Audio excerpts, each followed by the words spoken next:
Hi everyone, and welcome to this week's episode of 8 Weeks of the Essential 8. In this episode, we're going to discuss the Essential 8 mitigation strategy, configure Microsoft Office macros, why it's considered essential, and how to implement Maturity Level 1 requirements. Let's begin. The ACST defines this strategy as configure Microsoft Office macro settings to block macros from the internet and only allow vetted macros either in trusted locations with limited write access or digitally signed with a trusted certificate. What are macros? Macros are micro-programs designed to make repetitive tasks easier in programs such as Word or Excel. By recording input sequences like mouse strokes and keyboard presses, it is possible to create an automated set of instructions for a program to follow. Users can then run the macro instead of repetitively creating the same list of instructions. However, it's easy for malicious macros to run in the same way. These malicious macros can open and automatically run instructions a cyber attacker has developed, causing your computer to embed the malicious macros into your computer files, send emails with malicious codes to your contacts, or run ransomware or malware. Macros, whether trusted or malicious, can only run if they are opened in associated programs like Excel or Word. Thus, it's vital that you secure macros in order to reduce the risk of running malicious macros.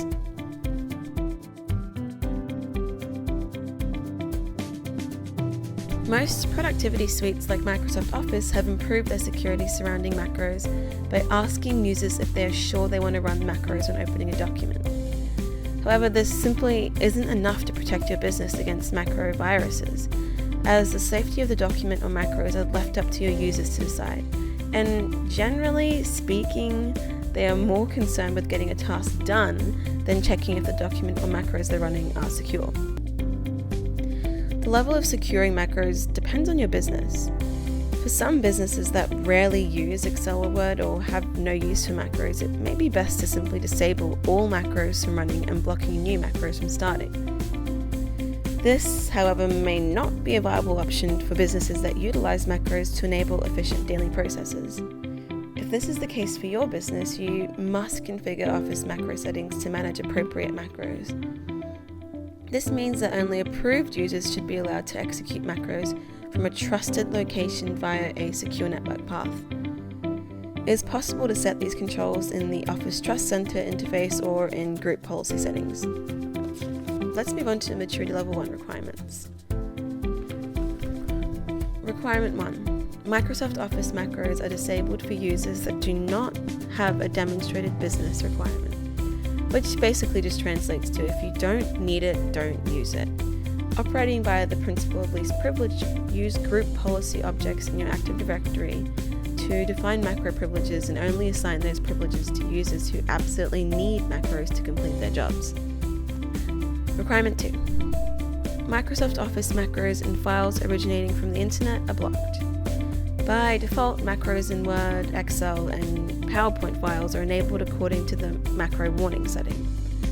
Files are identified as coming from the internet based on the zone information added to the file by the Attachment Execution Service, or AES.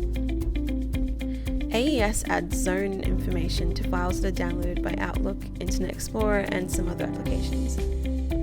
Office provides a group policy setting that enables you to block macros from running in Word, Excel, and PowerPoint files from the internet, so make use of that when implementing this requirement. Requirement 3. Microsoft Office macro antivirus scanning is enabled. Most antivirus vendors are capable of scanning for script-based threats such as macroviruses, so you should be using your endpoint protection or antivirus vendor or software to scan for these malicious macros, along with most applications and files on your network. Requirement 4. Microsoft Office macro security settings cannot be changed by users. There's no point in setting up solid macro security settings if your users can easily disable or get around them. Be 100% sure that your controls for macros are placed in the hands of trusted admins, and that these admins are the only ones capable of making changes. How do I set up macro security settings? As I mentioned earlier, you can apply macro security settings with group policy objects in Active Directory. I've included a link in the blog post so you can find out more, or you can just type into Google configure MS macro settings in group policy for a number of tutorials. Or you can get your managed service provider to assist you if you have one. And I think that's it for configuring MS Office macro settings, guys. As usual, if you have any questions, please feel free to send me an email, and I'll see you next time.